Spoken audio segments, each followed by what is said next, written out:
समाजोपयोगी कार्याची गौरवशाली परंपरा जपणारा Rotary Club of Heritage City विद्यार्थिनींच्या सर्वांगीण विकासाबरोबरच त्यांच्या आरोग्यदायी जीवनासाठी सातत्याने पुढाकार घेत आहे, असं मत क्लबचे अध्यक्ष मेजर प्राध्यापक के एम भोसले यांनी व्यक्त केलं.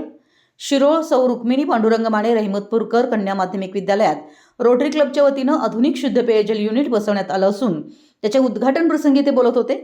स्वच्छ पाण्याच्या सुविधेमुळे शैक्षणिक वातावरण अधिक सुरक्षित व आरोग्यपूर्ण होणार असल्याचं त्यांनी सांगितलं.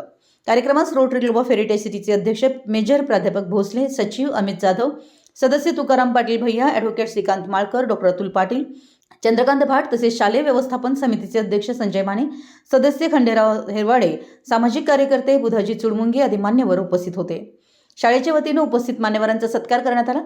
याप्रसंगी संजय माने यांनी मनोगत व्यक्त केलं. कार्यक्रमाचं स्वागत मुख्याध्यापिका सौ व्ही पी कांबळे यांनी केलं.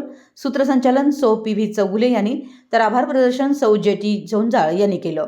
शिक्षिका सौ एस एस हंकारे, सौ S N Chougule, C N Kagwade, S B Taral, V D Buva, S B Patil यांच्यासह विद्यार्थिनींची मोठी उपस्थिती होती. या उपक्रमामुळे विद्यार्थिनींना शुद्ध, स्वच्छ व सुरक्षित पिण्याच्या पाण्याची उपलब्धता होऊन त्यांच्या आरोग्यवर्धनास नक्कीच मदत होणार आहे. मराठी एस न्यूजसाठी शिरोळहून दिलीप कोळी.